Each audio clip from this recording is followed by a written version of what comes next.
Assalamualaikum warahmatullahi wabarakatuh.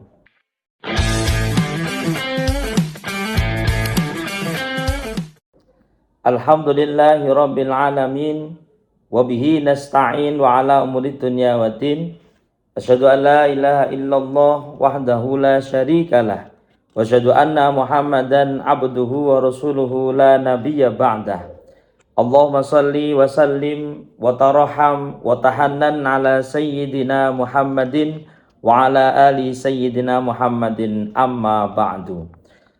Rabbi shrahli sadri wa yassirli amri wahlul 'uqdatam min lisani yafqahu qawli.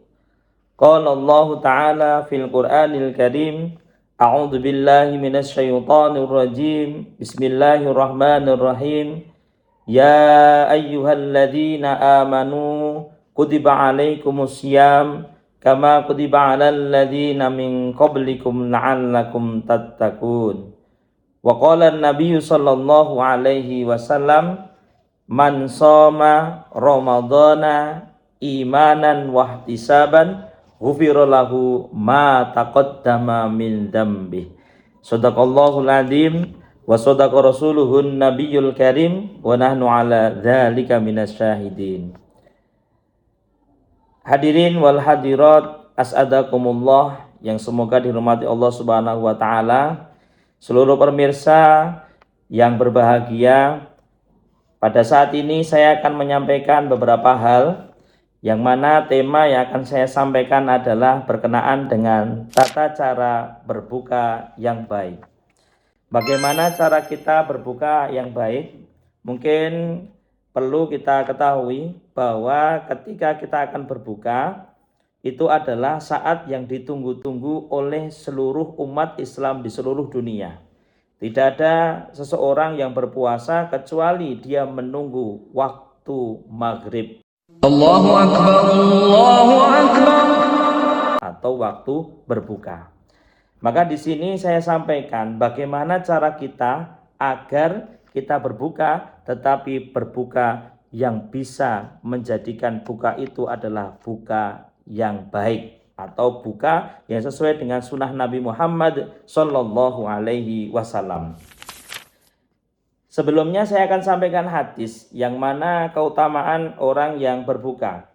Dalam hadis dikatakan lis-shaimi farhatani. Bagi mereka orang yang berpuasa, dia akan mendapatkan dua kebahagiaan. Mendapatkan berapa? Dua kebahagiaan.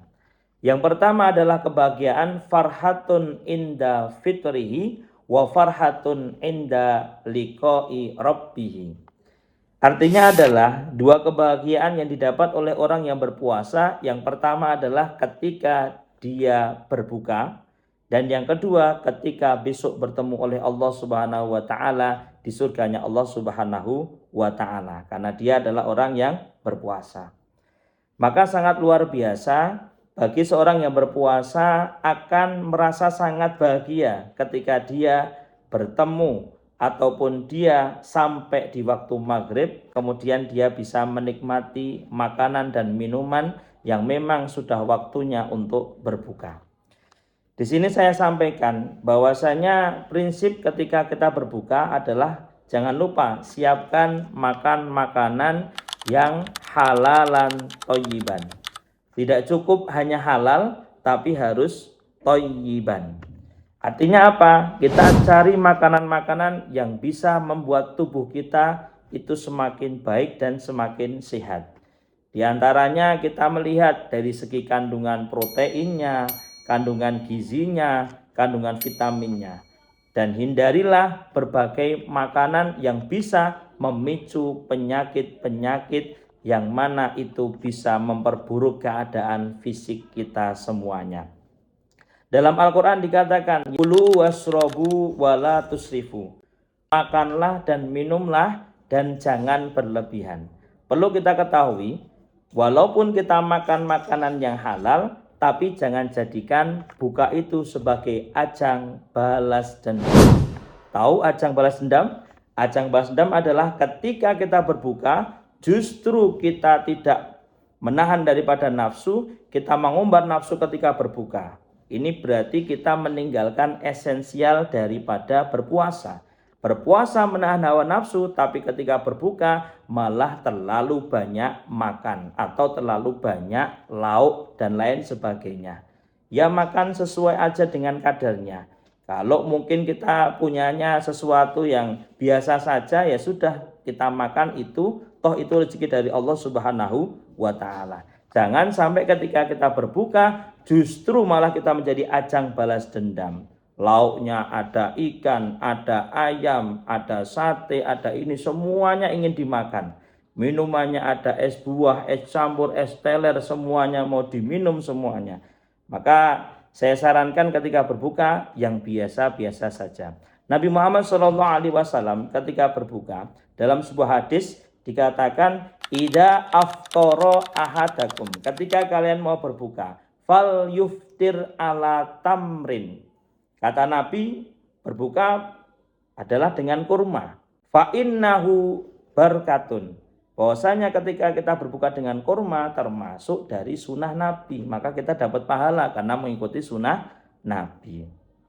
Kemudian fa'ilam yajid tamron, kalaupun kita tidak punya kurma, maka fal yuftir ala ma'in, maka hendaknya kita berbuka yang pertama adalah dengan minum air putih. Fa'innahu tohurun, sungguhnya air putih itu pun juga baik dan bersih untuk tubuh kita.